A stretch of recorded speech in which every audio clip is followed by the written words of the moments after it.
How Yeah, come? yeah. I think you've been to Hyderabad for a few stints with what was that? 91 Mark Springboard. was sorry, some co-working space. I'm 91 forgetting. Springboard, yeah. Yes. My bad. Yeah. So yeah, I heard about your name for a few, and then that's why I added you on LinkedIn, and I just saw it. I'm like, why not? Let's give it a try. Oh, yeah, okay. Okay, interesting. Were you working out of. Sorry, I didn't get the last one. Were Going you so? working out of 91 Springboard? No. Just got a few mutuals over there. Oh, okay. Okay, cool. Hey, Bismay, are you there? Hi Sachin. Hi Shiva. Hi Barka. Hi, Bismay. Good morning. Good morning. Um, Bismay, so we were talking about like what your expectation is from the session or from the course. Right. Uh, yeah, actually, so I've been doing a plethora of roles in my. Currently, I'm working at an agency, digital agency. It's an marketing analytics agency, right? So when you work in an agency, you tend to, move across multiple roles: sales, product management, solution development, so on and so forth. Because we are mostly a services focused agency, right? Now I am looking to move into a core PM role, right, and transition into a core PM role, and mostly in the SaaS domain. Like for a SaaS product, I preferably in the B2B SaaS product, and if the domains that I am very experienced in would be again martech and adtech domains, right? So and what I've seen is it's becomes more difficult for me, considering I have about 6-7 years of experience in an agency. So moving into a product company is a little bit difficult, right? Like roles like pre-sales consultants and marketing analytics consultants are quite easier for me to get by, but if I want to move into a PM role, that's a little bit difficult. So, one, obviously, I'm looking for a little bit coaching on how to move in, transition into a core PM role. Second is a little bit on, um, preparation for such a PM role as well. And third is if people could get through my CV and provide me suggestions what works, what doesn't work for a core PM role again. Yeah, this would be the typical three things. Okay, okay, cool. Hey, Rahul. Hey guys, Hey, glad to join. happy to have you here. Um, Likewise, man. Yeah. so we're just talking about what your expectation is from the session, from the course. Oh wow, that's a loaded question. But yeah, I'll wait my turn to respond to that. Maybe I've not heard everybody else. Sure. So Let me catch you. So Barka is basically, she wants help with sort of interviewing. Simar wants help with sort of understanding the startup space, networking, figuring out what the best place for him is. Bismay wants to move to a different role altogether. So he wants to go into a PM role, and he wants help with sort of understanding how to better his CV, etc. So I'm glad the baton is over to me. Yes. Okay, fine. I'll show you my glorious face in a few minutes. Before that, right, I'll give you an understanding of what I have been doing and what my background is. And in a not sounding not so selfish manner, what I want out of this, right? So I have a decade of experience in marketing. I am from my background is nowhere in marketing. I am a chemical engineer by uh, by the way of education. So I studied that in IIT BHU, 2013 grad, and took 10 years into marketing. Still learning, still day one, right? Still new things that come to the fore, still new things that I discover, still challenge myself. And yeah, so I've worked in major D2C companies, some of them being Lenskart, Glaciers, Wakefit, Wingreen, Zivame, right? And in various positions. And I'd like to challenge myself as much as possible with new roles, new kind of work, new kind of verticals that I can help in. And yeah, so that's predominantly what I have and what I bring to the table, at least in whatever minuscule manner I can help anybody here. Um, then on the not sounding not so selfish part, what I'm trying to get here probably is one, get to know everybody, get to know how the market is, how the people other side of the table, how they work, right? Get a sort of a keen insight in their minds, and yeah, networking and understanding how the other companies are working on that front. Maybe, and not just from a microscopic, micro, or constrained marketing point of view, from a product point of view, from a business point of view, at large. So that's essentially where I am. I hope I have been adequately answered. I have adequately answered your question. Okay, sure. Um, yeah. I don't think anyone else. Cool. We just start, I think. Hey guys. So I just wanted to tell you about my background as well. I spent like almost 10 years in the startup industry, and it sort of started right out of college. I started doing internships to figure out like what I wanted to do, and this sort of was a wide range of things like filmmaking to working for a FMCG to for a startup also. And then when I was working for the startup, I sort of realized like this is what I enjoy, the fast pacedness of it, the people, the entrepreneurs, and that's where I sort of got my first hint of, oh, this is where I want to be directionally. And right out of college, I sort of joined a startup, which was just a pitch deck basically back then. So I joined it as an intern, um, and like while so I'm from Hansraj Economics Honors, so all my batchmates were basically getting jobs with either banks or consultancies, and like they have fat packages, etc. But I was one, I didn't think like I would sort of survive there, and second, for me, it was more important to sort of just learn things. So somehow I had that clarity that I want to enjoy my work more than money. So the first startup that I was part of, it went on for like a couple of years. It sort of pivoted into what we know as FitPass right now.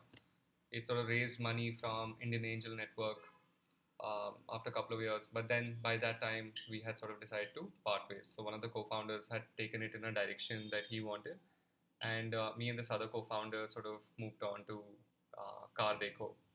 Car Deco had just raised money back then from Google, and these guys, when most people sort of raise money, they want to experiment on different things, and so they had hired us to basically run a specific vertical, which was Car Deco Finance.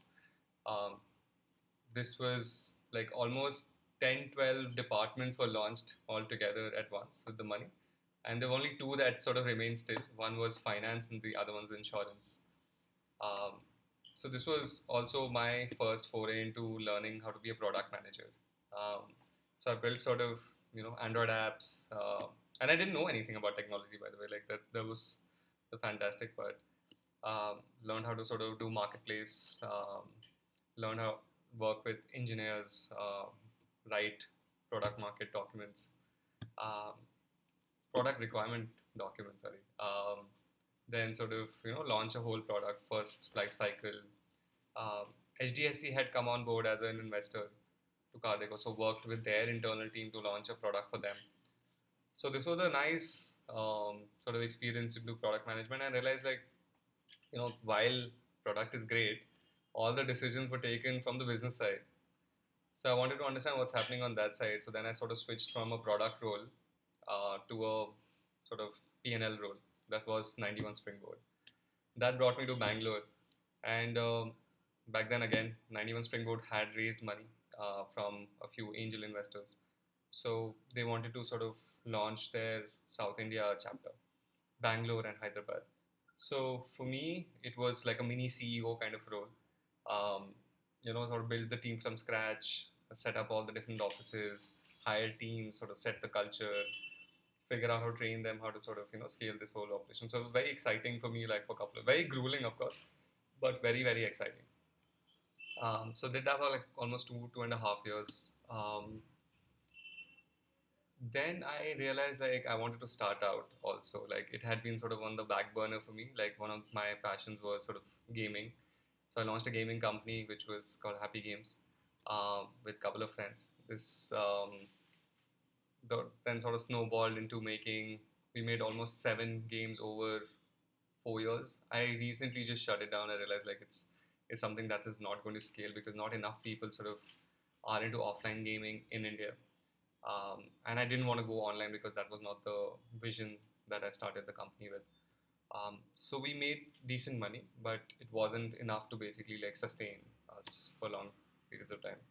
Um, so intrinsically, it was very fulfilling, but extrinsically, um, it wasn't going to make us a lot of money. Uh, to make money, and then sort of joined Swiggy, which was and in that R&D division, which was where they basically was figuring out what to do with all the VC capital that they had. Um, they're trying to sort of do experiments, launch new businesses. So I joined on the business side of things, trying to understand where all we could sort of build zero to ones in Swiggy, like food or non-delivery. Uh, so did that for almost 2.5, 3 years, sort of build different businesses internally. Um, I also consulted with Insane marketers during that time. Insane is an agency which is behind Ankur Warikoo and Dev Gadvi and all these guys. So I understood like how funnel marketing works. Barkha was part of that for a brief period of time. So help them sort of scale their operations, build teams, etc. Um, Now, in my most recent stint, when I started coming back to the market, I wanted to understand what I could do. So I chose EdTech, and now I joined an academy leading their K-12 business. So during these times, you can see like, oh, there's so many companies and so many different industries, and sort of me sort of figuring out, oh, like what is it? What is the fun thing that I can do?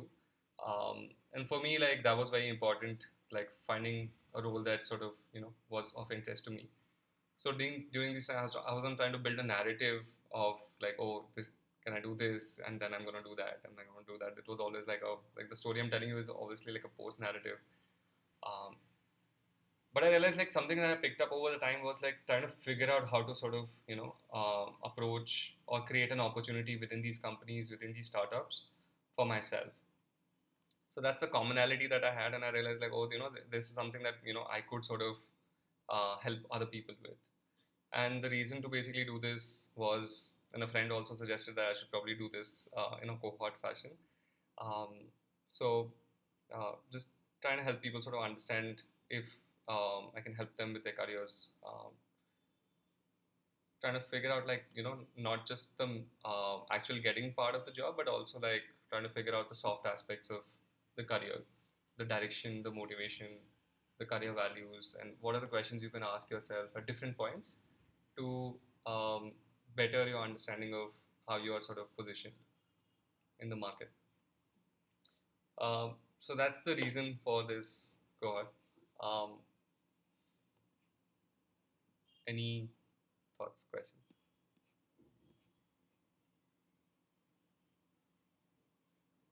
No? Okay, nice.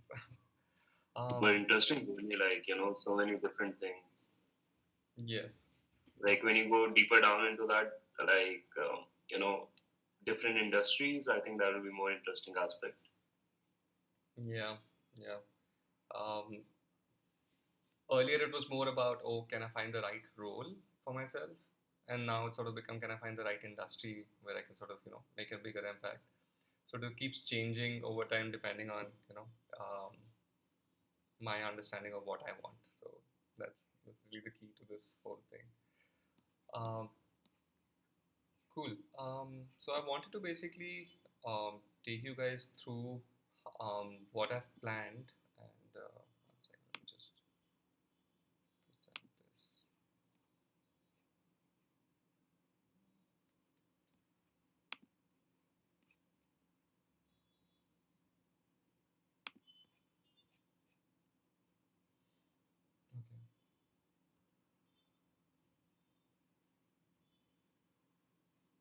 Can you guys see my screen?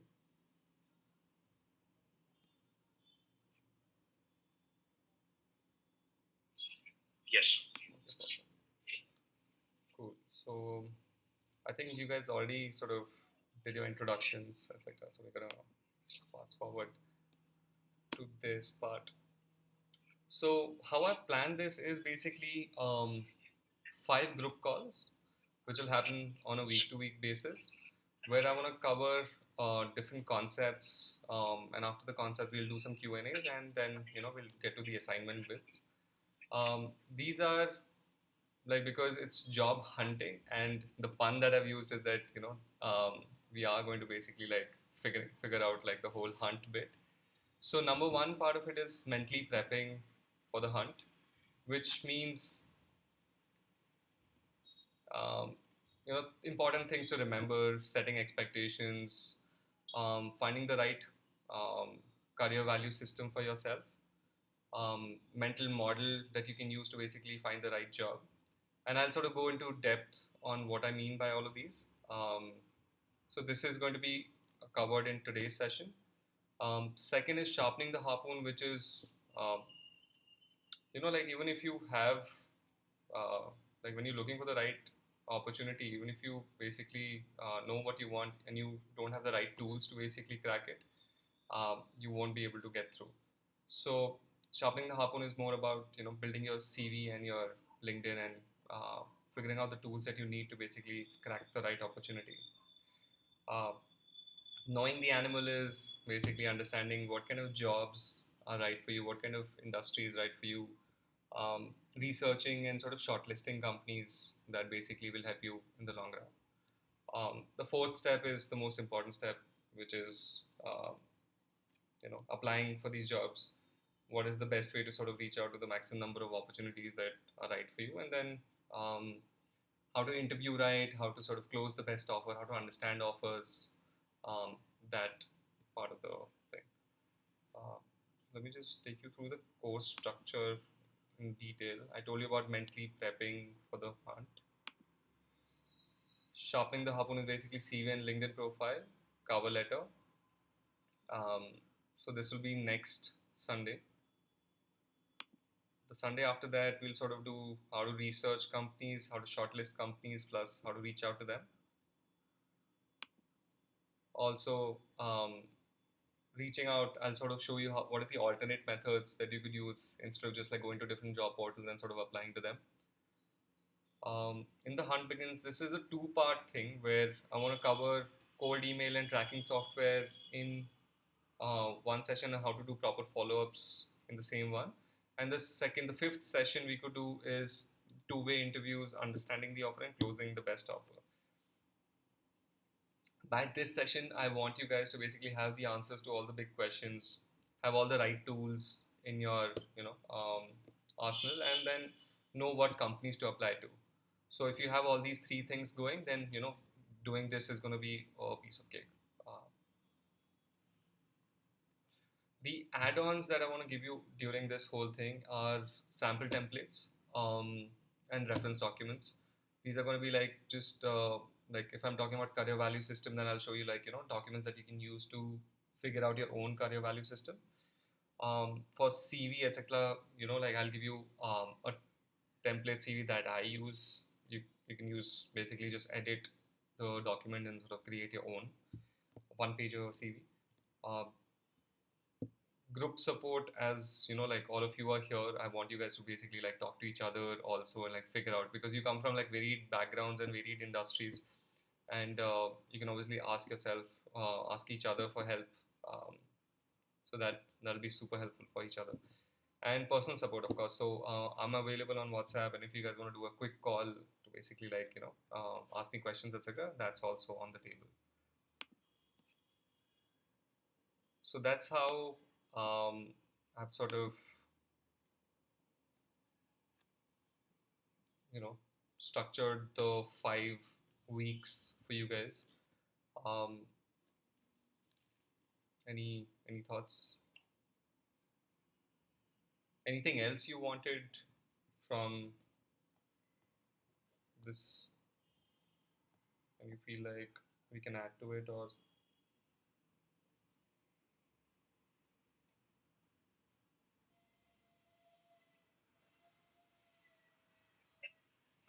So thank you for that's very well laid out.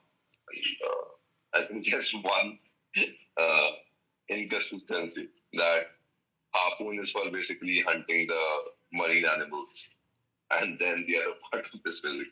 But that's a little fun. It's analogy. So yeah, analogy, right? So the other part is about why I joined the cohort and the reason that happened was so one to be able to bounce ideas of people who understand the space and who I can learn from, right? And varied perspectives. So I'm not constrained to my own and sort of short of being an echo chamber, right?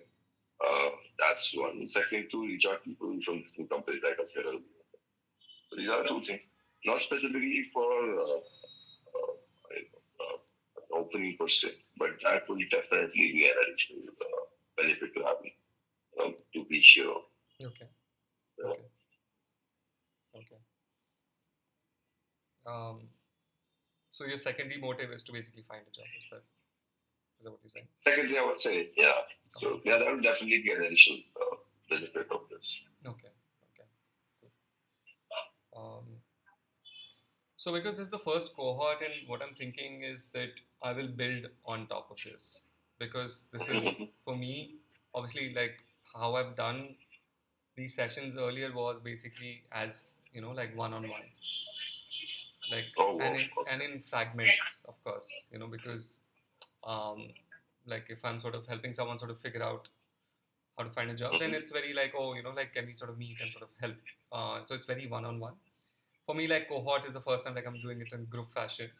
So eventually, startup careers. The reason I've sort of named it as a property also is that I want to build on it. So a second cohort will have more people. Third cohort will have more people, etc. So eventually, then there'll be enough people, and I'm expecting it to be sort of like a tightly knit sort of group where people can sort of ask each other, "Hey, do you have openings here? Do you think like, oh, this is right?" Can Yeah.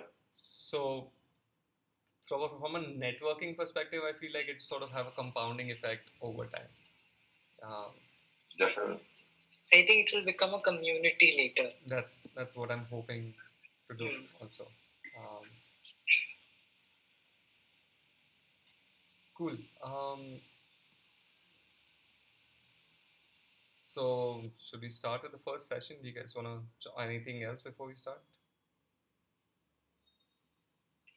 I think we can get started. So. Yeah. Okay. Perfect.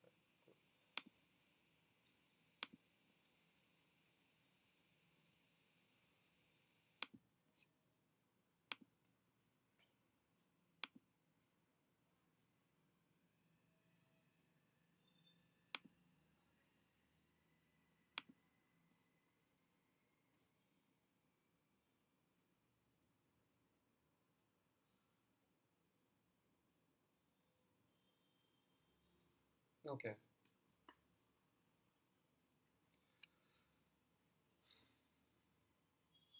So, um, so when you're looking for, the next opportunity or the right opportunity in your careers, starting right is half the work, is what I believe. And the reason for that is, like if you don't sort of set the right expectations for yourself, you'll end up sort of making decisions or jumping into things that are not going to be fruitful in the long run. So that's why I wanted to start with um, setting the expectation for you guys and like important things to remember. Um, the first point is patience. Like job hunting is very, very frustrating, and especially in today's market where there are not a lot of opportunities, and like for every opportunity there are like hundreds of people sort of applying every day. um, Handling that frustration and handling that rejection becomes very, very important, because um, if you don't manage your emotions well, it will lead you to making decisions that are short term. And like let's say there's something that you're really excited about, and you don't get it, it sort of leads to a lot of self doubt and, oh, am I good enough? And I've gone through this multiple times, and I know, like, oh, like, does it even, like, do I have it in me? Does it make sense to basically like keep doing this? Should I even look for a new opportunity? And giving up sort of becomes that number one thought for a lot of days when you're doing this. But I want you guys to sort of remember that uh, the other side of finding a job that's really good is is like is the silver lining in this whole thing. Once you find a job that's that you really dreamt of, you'll have a great social life. You can like have dinners properly, talk about your work in social circles. um, you can sort of spend time with your partner more confidently, and even your colleagues that you basically get from your new job are going to be something that you will look forward to. So keep that in mind when you sort of start looking for a job, that like having a positive frame of mind, um, and understanding that you will go through rejection and frustration and self-doubt while going through this process. But it is part of the process, and everyone goes through it. It's not something that only you are going through. So a good thing to do is basically give yourself like a 60 to 90-day window to go through this whole process, um, and not sort of panic if things are not happening in the first 2 to 3 months. Like, this is a job that you'll spend a lot of time, like probably years doing in the future. So 2 to 3 months is not a big time to basically find the right thing. Second thing I want you guys to remember is to trust the process. Um, this process that I've sort of set up is very sort of linear. Um, you should not, uh, try and sort of make presumptions about, oh, this is what I, of course you guys have found jobs and you are in jobs, etc., but I want you guys to sort of give this a benefit of doubt, that let's learn something, let's learn a process that has obviously worked multiple times before. um, so so one is, don't make presumptions about, oh, this is how it's done, so like, oh, just be dismissive of it. Second is, whatever comes of it, take it to its organic end. Like any conversation that you generate through this, just let it sort of take its natural course and um, follow it to the end. Uh, Third thing is, don't jump the gun here. Um, Maybe after 4 sessions, you basically figure out a job. That's the first job that you get. Uh, don't get greedy and sort of say yes. Okay, let's take it, etc. The idea is to basically generate a pool of opportunities and like pick the best one from this. Uh, so don't just like jump on the first opportunity that you get. You might be able to generate like even better, or something might be around the corner that sort of is more of what you want.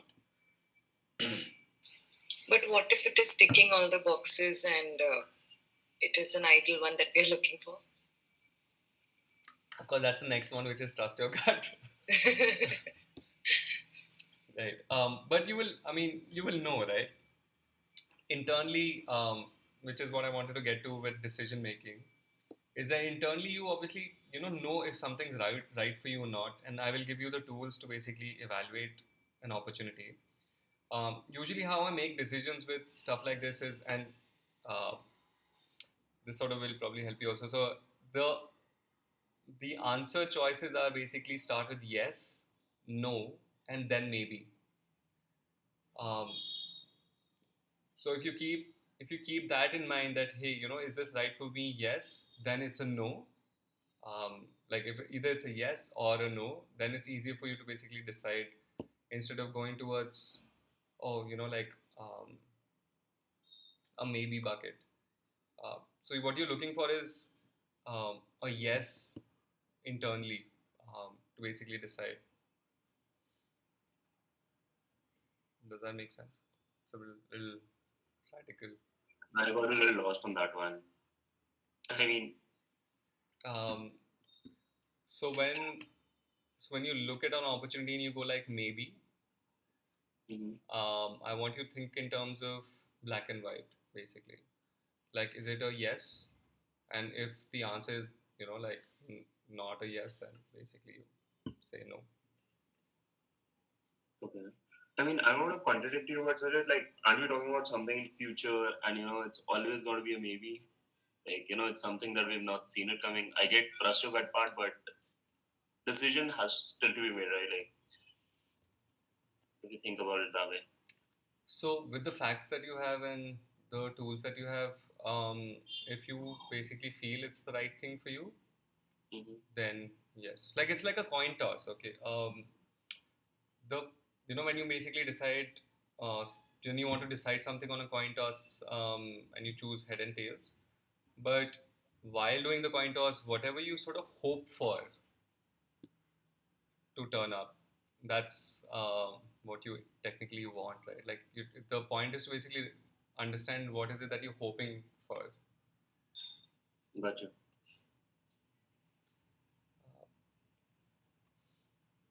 Okay. Number 4, trust your gut, right? So this sort of obviously is a mix between trust your gut and decision making, and like for example, you basically get a job where you understand that the manager that you're going to have is not um, a very pleasant one, right? But what you can do is like talk to people who have worked with him and try and understand what the perspective is to basically help your decision making process. Um, and of course, because you're trying to be pragmatic about making that decision, you want as many data points as you can to be able to like decide if that's the right opportunity for you. Um,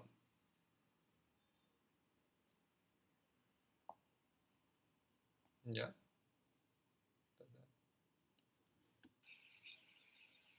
But connecting with so many people, for example, they give you a short time frame to accept the offer. So that's we'll cover how to sort of deal with offers. Every company basically wants you to join tomorrow, but they'll give you a notice period of 2 months, right? Yeah. And that's how the market sort of plays itself out. But 3 months for me, but okay. 3 months, yeah. So yeah, you know how that's how everyone is right now. Like no one has, everyone wants their people to sort of join tomorrow, and no one has the patience to follow like notice period. So, but the idea is to not sort of get caught up in this whole game. Is to be able to negotiate enough wriggle time to be able to make the right call. Last but not the least, practice meditation. This could be just like a simple breathing exercise, could be through like an app or through a YouTube video. But try and sort of inculcate this in your practice because it'll help you sort of calm your nerves better. Lot of conversations that you're going to have throughout are going to be very nerve wracking. Like if the more important an interview is, the more nervous you're going to get. So um, like it's sort of mentally you think like, oh, I'm going to be fine, just but what helps is a practice, building up a practice of sort of calming yourself down, um, and it really helps me, like at least for me, like being able to sort of, and getting the job is basically getting good at cracking interviews technically. So uh, this sort of will help you a lot in at least looking, feeling, talking confidently. So which is what sort of signals to the interviewer that you are the right person for the job in the first 30 seconds, that you know what you're talking about. The Because they're talking to the same, like different candidates for the same job. um, Two candidates could be saying the same thing, but they're saying it differently, and that would make a lot of difference. So just how you sort of say things makes a lot of difference. Okay, cool. um, But if there's one takeaway from all of this, I want you to remember like this process, you should give yourself a breathing window of 60 to 90 days. uh, and try and sort of pick something that sort of works for you in the long run, um, and not pick something that sort of that is in the short run, because you don't want to be back in the market in 6 months trying to figure out a different job, because then you're going through that whole cycle again. um, right. So are you guys familiar with mental models? Yeah, kind of. Yeah. Okay. Yeah. So what are your understandings of a mental model? Like, what are mental models?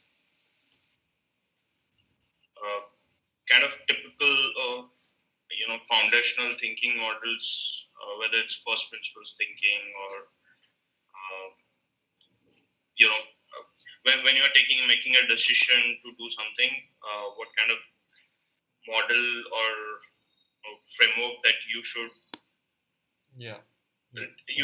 basically you should stay, you should not take the decision right away. You should just uh, keep yourself back, go through that process or go through that mental model or the framework, and then make a decision, whether it's let's say irreversible versus inconsequential framework, or it's a first principle thinking, or it's a second order thinking. Any of those mental models that you can apply for that on that decision. Occam's razor or Enlon's razor and things like that. Okay. Okay. Um, Anyone else? Yeah, so it basically helps you in assessing how things can be done and how the particular decision will affect and what will be the consequences. Yeah. Yeah. I like to, both of you are right. I like to think about in sort of a very simple terms of like, oh, mental models are like questions you can sort of ask yourself that help you contextualize a situation better and form better judgment. Now,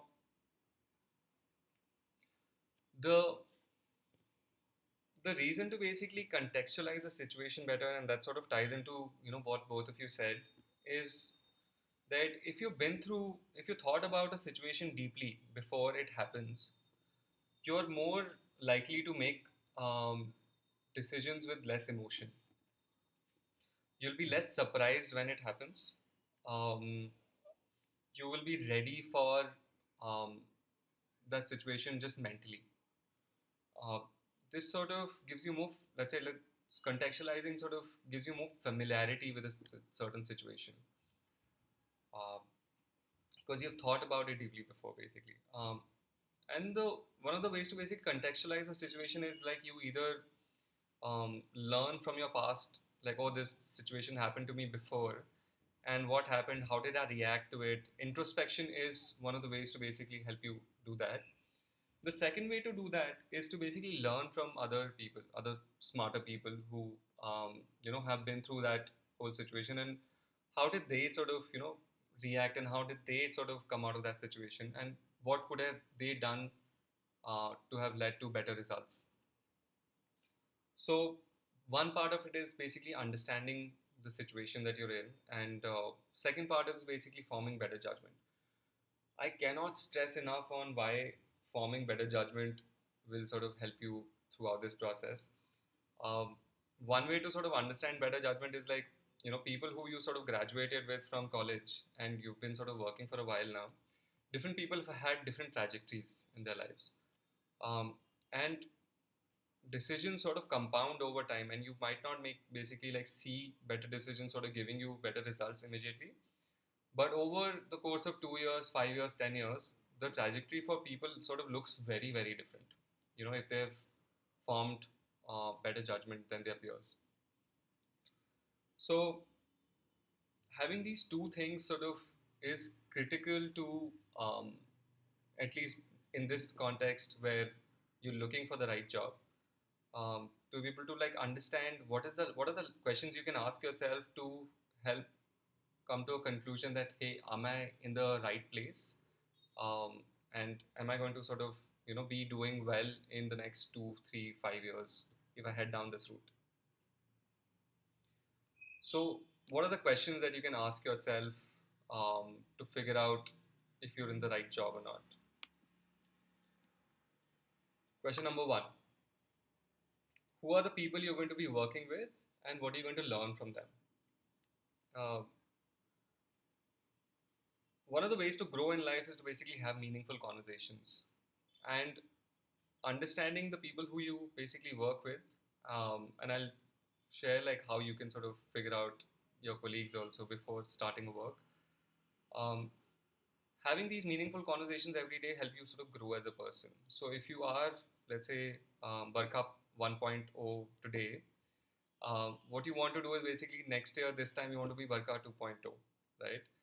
And that sort of is how you can sort of understand, or are you growing or not, right? And one of the ways is picking the environment that you're in. uh, Humans are terrible at making micro decisions, like on a day-to-day level. um, we don't have too much control over stuff that we do, because we once we put ourselves in a certain situation, we then sort of become slaves to, oh, office jana hai 10 baje, then like वापस आना है. We don't have control over like वापस कब आएंगे, right? But um, the bosses that you have, the colleagues that you have, once you sort of are in a job, you don't get to pick that. The kind of work that you'll be doing, once you sort of sign up for it, it's very hard to sort of negotiate yourself out of it. So once you're in that situation, it's very hard to sort of come out of it. It's going to be an uphill battle to sort of change that. But if you are better at picking it out before, you will have a much better time. Uh, so understanding, and a big part of it is the people that you're going to be working with. So understanding the people that you're going to be working with, and like you can understand this by seeing who are your teammates, immediate peers, um, uh, talking to them. And you can, even in the interview process, you can actually like ask for, oh, can I speak with a few of my peers? um, and of course, like if the interviewer doesn't allow that, you can obviously reach out to them through LinkedIn and like talk to them. Hey, I'm applying to this role, and can I speak to you about the culture, about who you are, etc. And people are happy to. I mean, most people, if you reach out to them, they will not say no. Some will, but then most will say yes. uh, so looking forward to like your workplace and sort of learning from people who you're going to be working with becomes super critical as question number one. There's also a very famous saying that says, like you're the sum of five people that you hang out with. And because we spend so much time in our workplaces, I would say like this becomes um, sort of relevant from that perspective. Any thoughts on this?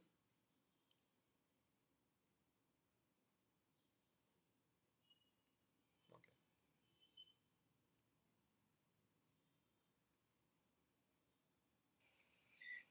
Such as if unintendedly the the person that you are talking to over LinkedIn, let's say basically the guy in the team, Hmm. he talks he talk basically gives you the other side of things which you do not want to know about the company. Hmm. So what do you think you would do? Whether you will trust your gut there, or you would trust that individual, or Oh, I would talk to a few more people, because one person's perspective might be a little biased. So it's best to sort of talk to different types of people, and try and understand where they're coming from also. Like, are your bosses going to be the same? Are you in the same team? Uh, how much of their was how much of their experience is sort of relevant to you? Because the bigger the organization, the different the culture sort of becomes. After every 50 people, the organization changes, because the people managing those teams sort of change. So you'll sort of see like, oh, like one team on a floor is uh, happy and like chit chatting and laughing, and the other team is very stressed and they are like staring into their laptops all day, etc. So it sort of becomes very um, different for different people depending on the team they're in. Right. And before coming to this question, I think we will have this clarity about where we want to apply and where we want to see ourselves. Right, right. Which is the second question. So, what is the idea behind the company, and do you personally align with it? Now, I believe like company is nothing but a bunch of people working together for the same mission. Now, um, it's very important for you to understand what the mission of the company is, because at the end of the day, that's what you're signing up for. That's what you're basically putting your life energy into. And uh, this sort of question becomes very important the mid to long range kind of decision making, because you might be able to sort of just be very microscopic when you're joining. There's a like 3 to 6 months, trying to sort of grapple with what you've signed up for.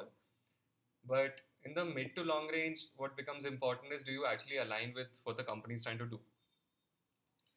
So being excited about the vision of the company will help you sort of get out of bed even on bad days. Um, so what is the idea behind the company? Like if the website sort of one way is obviously like the website will answer it in so many corporate words, but also ask people, you know, and this is part of the two-way interview that I want to obviously like talk to you guys about later. Is ask people what they think the company's mission is, and you will hear like different answers from different people who are working at different levels, because their understanding of what they're trying to do will sort of vary. um, and try and sort of understand if you personally align with it. Any thoughts on this?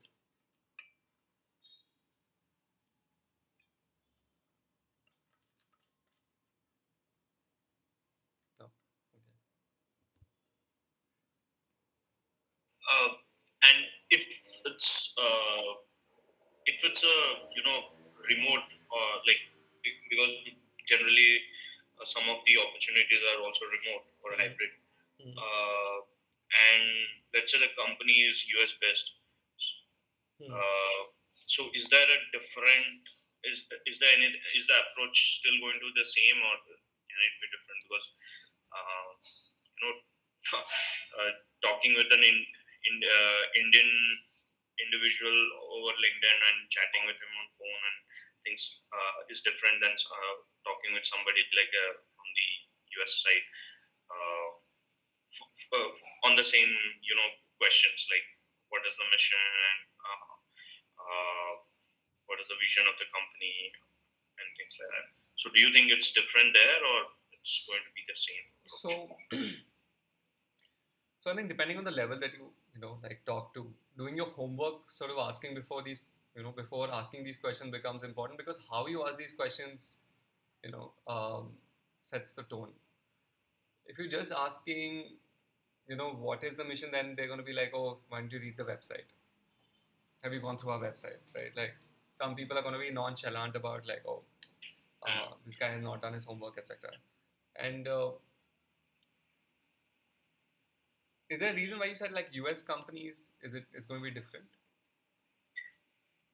I've felt that they are more professional, but then they're generally not very uh, uh,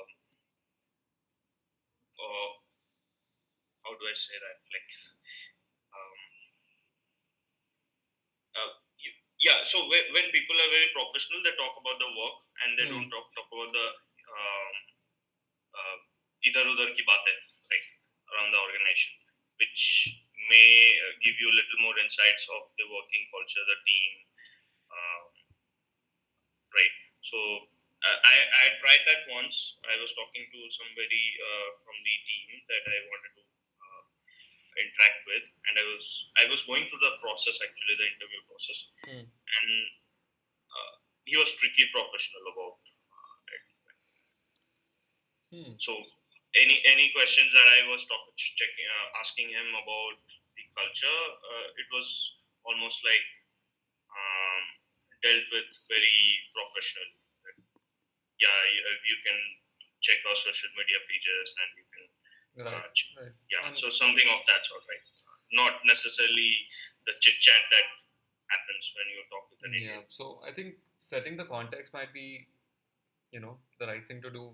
So if you're reaching out to people, then sort of setting the context with your message that you reach out with might be more helpful in that case, because if the person is, I mean, you got to read the room also, right? That's part of the conversation, that any conversation that you have, that if you ask questions that make the other person a little uncomfortable, then they're not going to answer with full candor. And what you want is candor. What you want is like transparency from the other person. So you have to be able to understand that is the person the right person to answer my questions. Um, but that's the reason why I said like we should also talk to people, because that's not the only way to form an opinion and answer for this. Companies, at least founders and like senior management, etc., focus a lot on this. So they want to get the right messaging out. They want to like get the right mission statement out. There's a reason why like there's a whole uh, 6 monthly exercise that every senior management does on like, are we on the right track to achieving the mission that we have. So so this sort of is top of the mind for a lot of people running the company. um, and you will sort of find yourself easier to rise up the ranks if you sort of align with it personally, because you will sort of speak the same tone, or speak the same uh, values.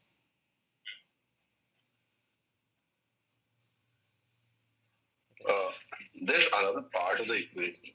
So one is obviously you are looking at the company that you want to work with, your language level. You have absolutely the entire idea, or at least the gist of it, how the vision statement aligns with what you want to do actually in the future, and what your goal looks like, and how does that converge with the future for their vision statement as well. Having said that, being practical, right? What companies do is they also have their bets. What I mean by that is they also interview multiple people. So you also interview multiple companies. And in that case, there might be a company which might not have to align with your goals in the future, but they are in the here and now. And what you need is an opportunity right now to have a stronger ground of sorts, right? To stable ground.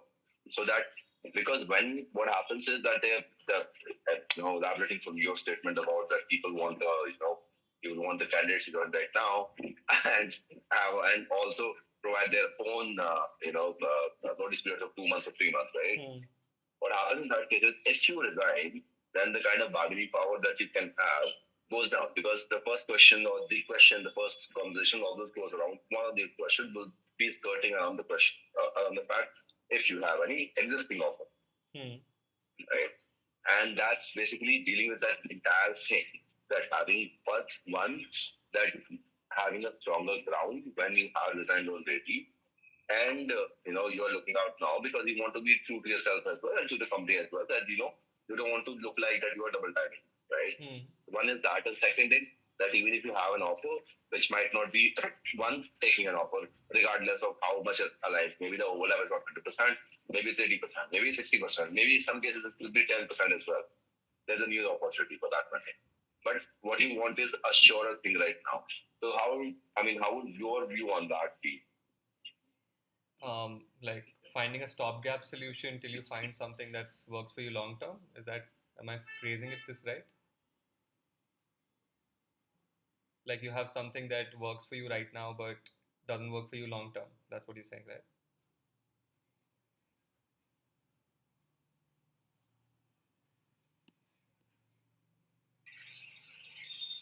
His voice is not clear, I think. Yeah, yeah.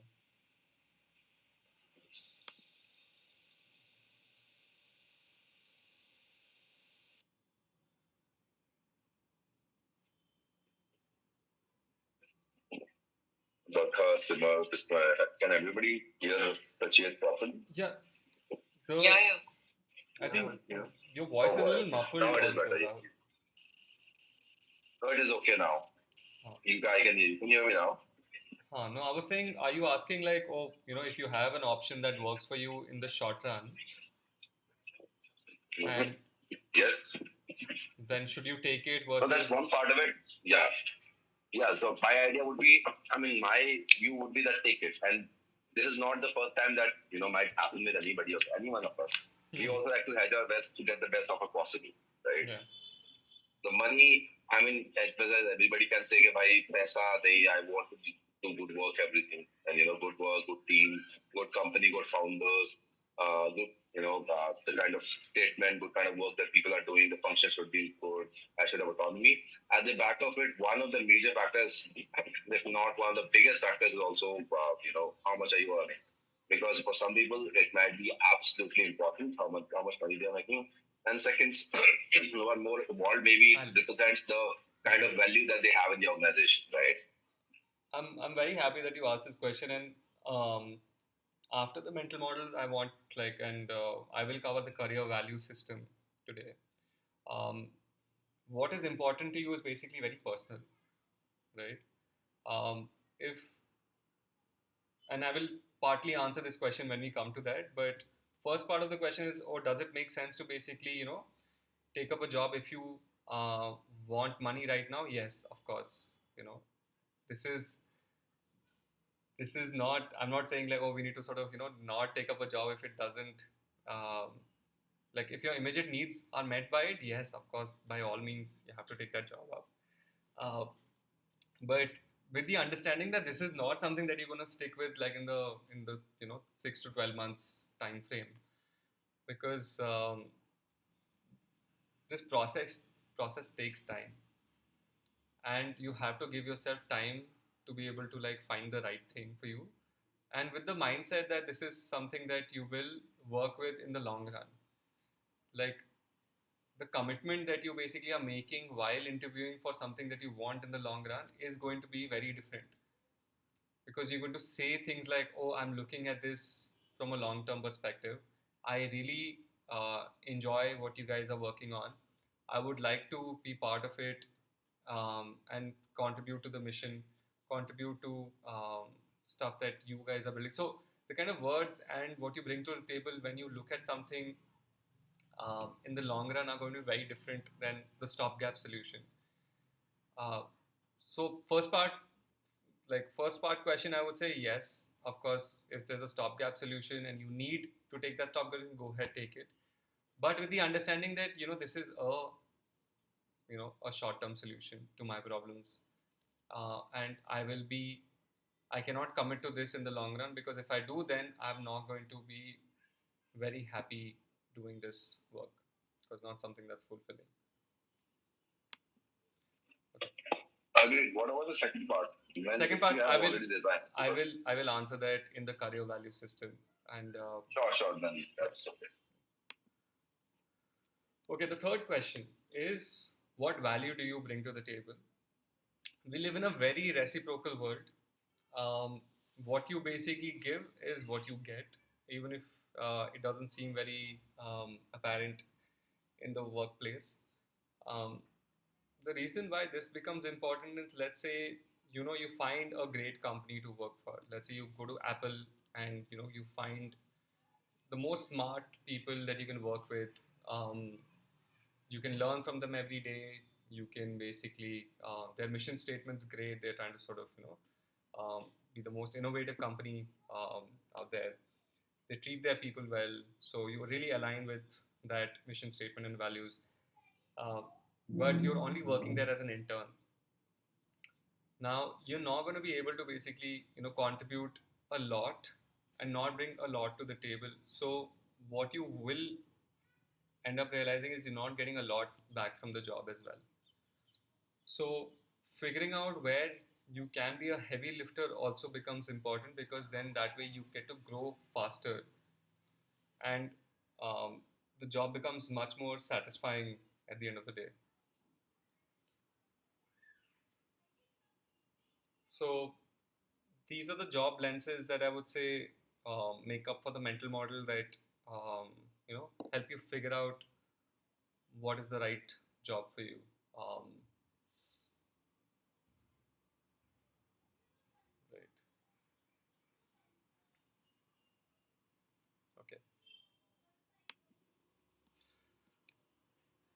The final part to this today's session is career value system, and this is something that I want you guys to work on as well before the next session. There's one thing that's heart of this course is basically trying to figure out your own career value system. Um, this is where you ask yourself the hard questions. Um, what motivates you um, to work? What makes you sort of go out there and sort of do the work that you do? Um, what are your deal breakers when looking at a job? What is it that you want out of your professional life? Um, Imagine this like an operating system that you built for yourself to be able to take decisions better. We are very terrible at making micro decisions on a day to day basis. We might have terrible days and terrible weeks, but if you have the right career value system, you will be able to contextualize all of those experience into what sort of leads to a better career overall. Um, right. Imagine this like a compass to navigate through a maze. That's your career. Like, how do you know if you're heading in the right direction or not? This is what uh, building a career value system for yourself will do. I just want to um, take you through what you need to do to be able to do this. And it's not a very difficult exercise. So, can you see? Wait, hold on. Share this tab. Okay. Can you see this new link?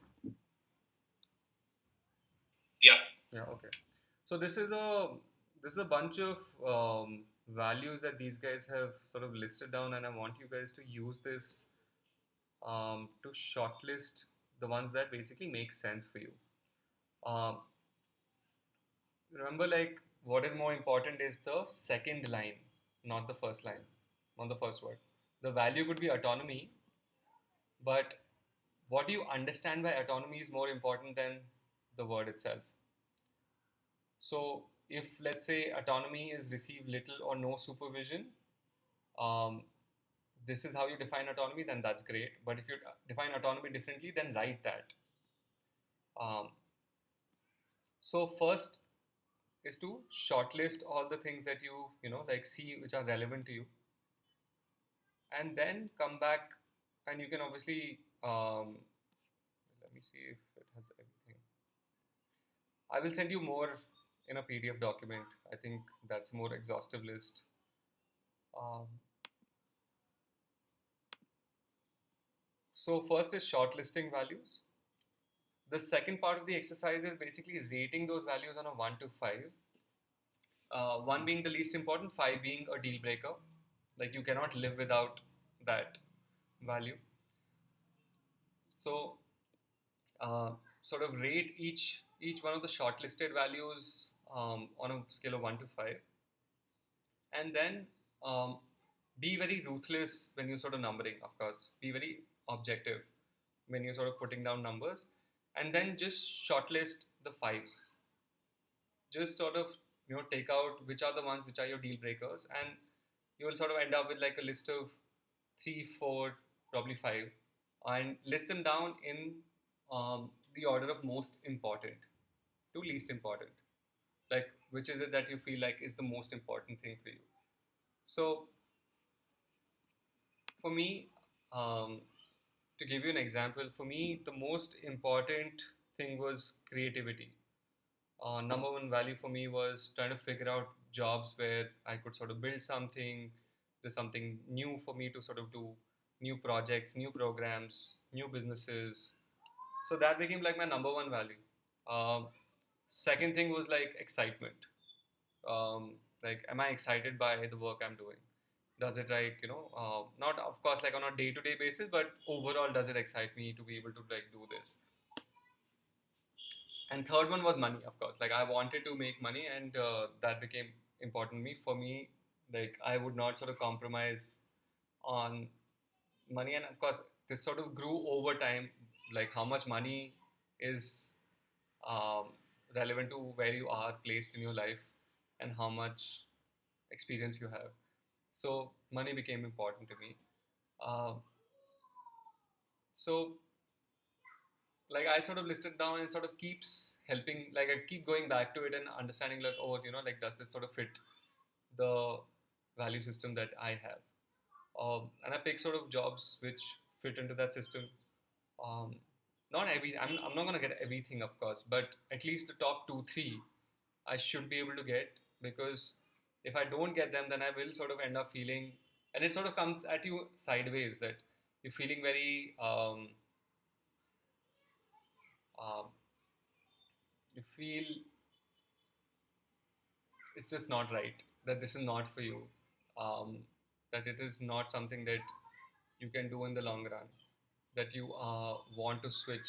And the, the thing is, like, you will not think about it in terms of, oh, did I make the decision based on my value system? But what will happen is, oh, am I in the I'm in the situation, I want to basically I want the situation to change, um, without understanding why do you want the situation to change. So this will help you sort of contextualize that. Um, right, that's it for today. Um,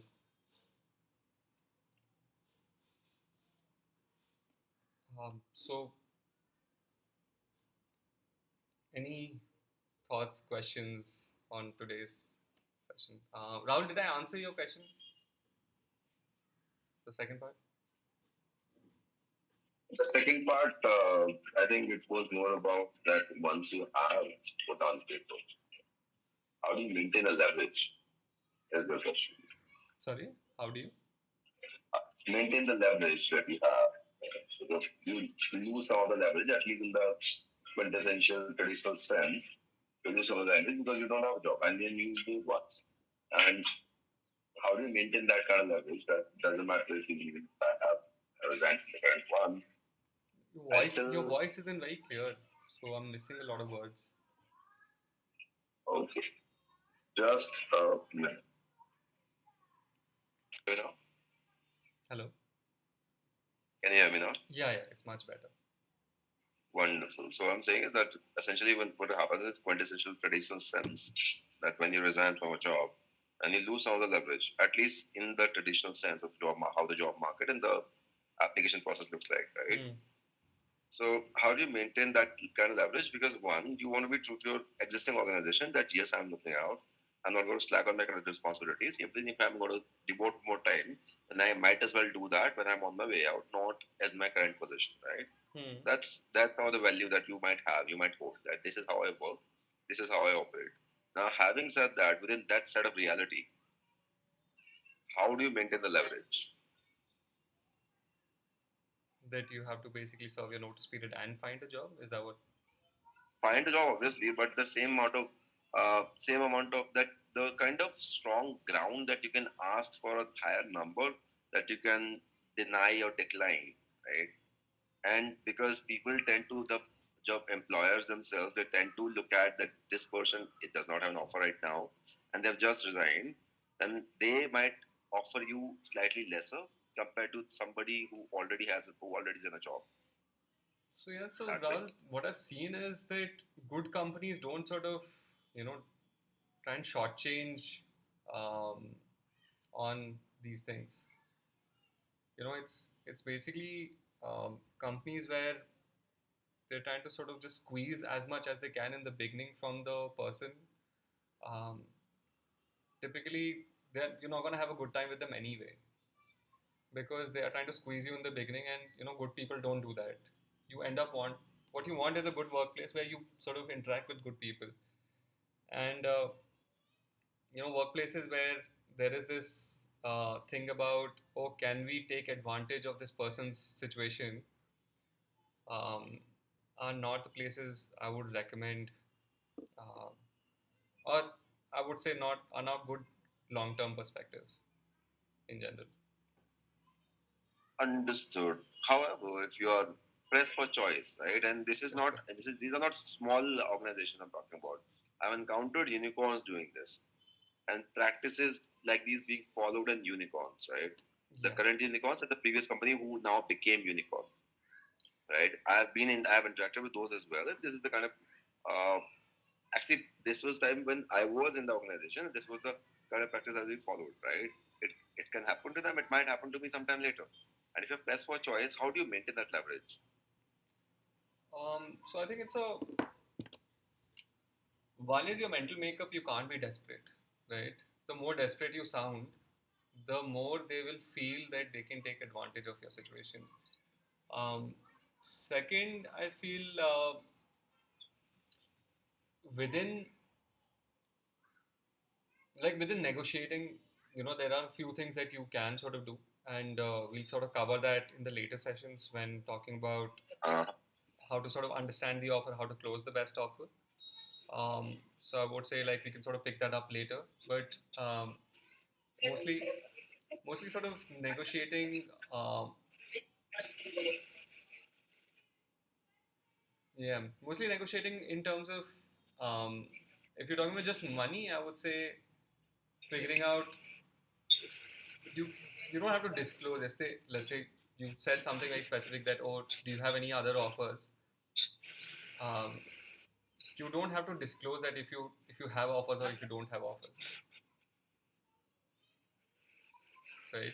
yeah, but when you do, you can basically what happens is that this is something that I kind of did in the past as well.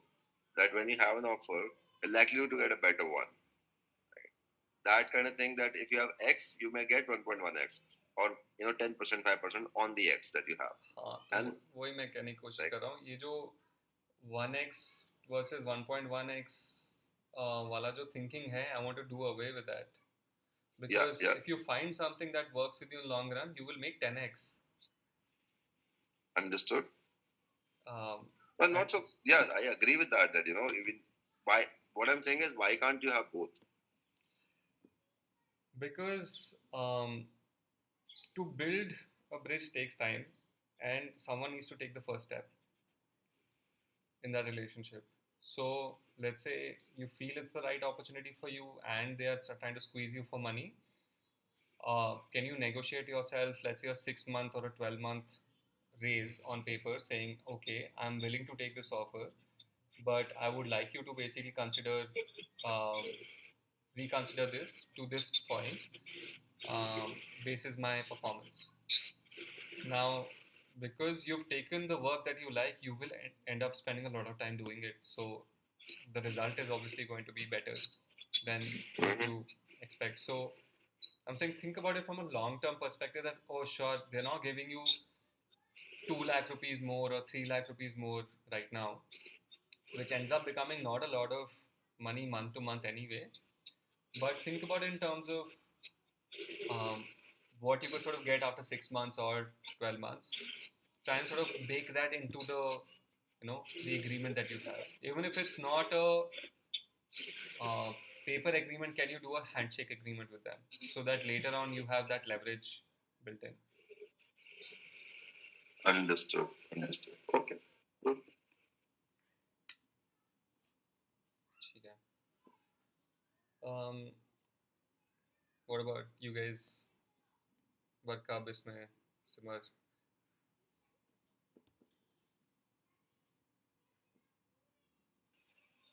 For the assessment or assignment that you have mentioned, what do you're going to share us certain materials for that, right? So I'll share the list of values and the rest of the exercise you understand, right? From what I Yeah. okay. Yes. So I'll share this link and I'll share the list of like a PDF of sorts. I think I had sort of figured out. I had made a document where all the adjectives were there. So you should be able to sort of pick something out from that.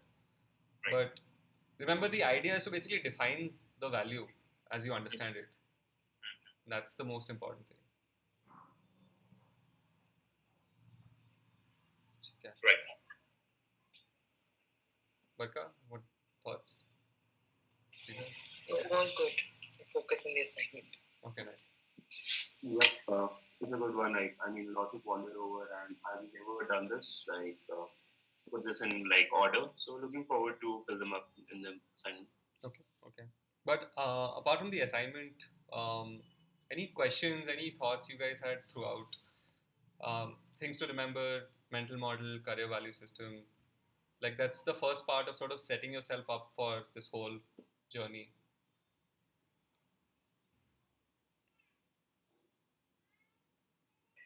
For me, I think mental model was new, and I think the assessment will help with the career model a little. Okay.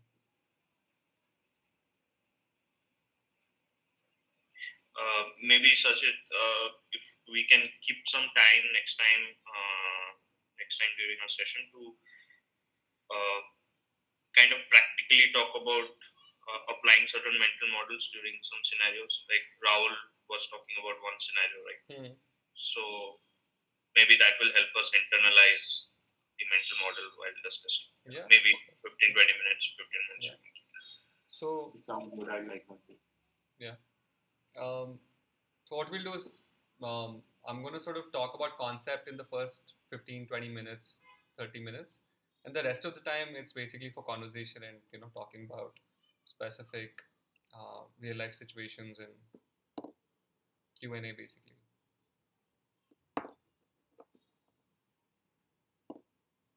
Yeah. Awesome. Yeah. Thank you. Rahul, final thoughts on I think I shared enough of it. Cool. Yeah, I think this will definitely be helpful. Right? I'm looking forward. The reason that I asked this question and I have, fortunately, unfortunately, I have changed, like we have changed quite a lot of jobs and with different positions. So had the fortune or the misfortune to do that. So I have come across various situations in my life, in a decade at least, right?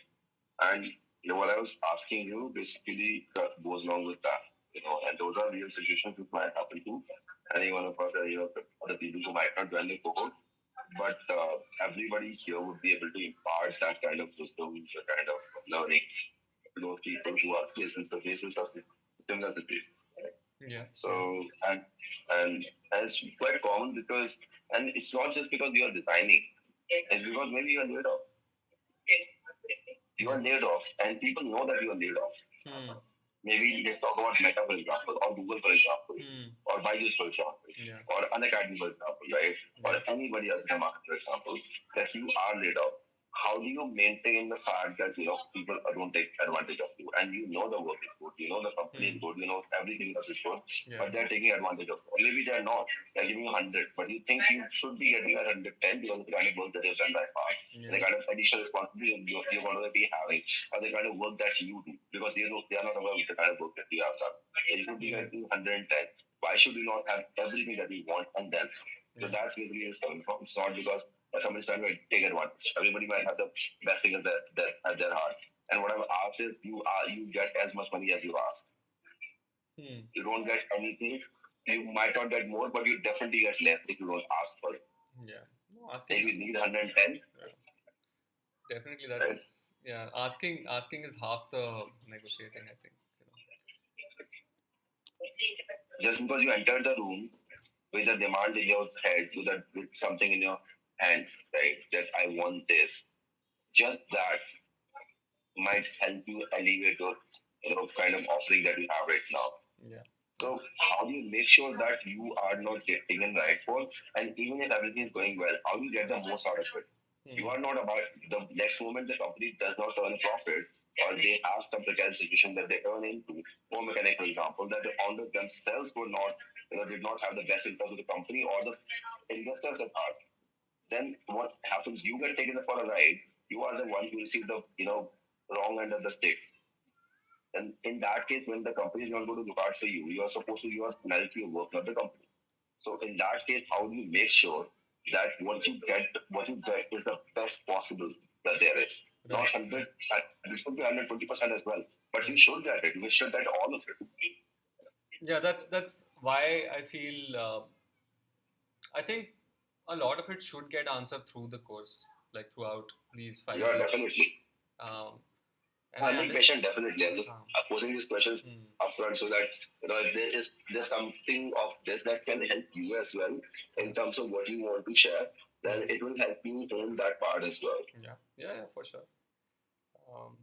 I think the market right now is challenging, so this would sort of help everyone. That's an understatement, the way I've seen right now. Yeah. Cool. Barka, last thoughts? Yeah, cool. Okay, guys. Yeah, sorry, you were saying? No, I think I'd start practicing meditation because that's important. Yeah, it really helps me also. Hmm. Chalo, guys. Okay, thank you for joining. Thank you, everyone. Thank you.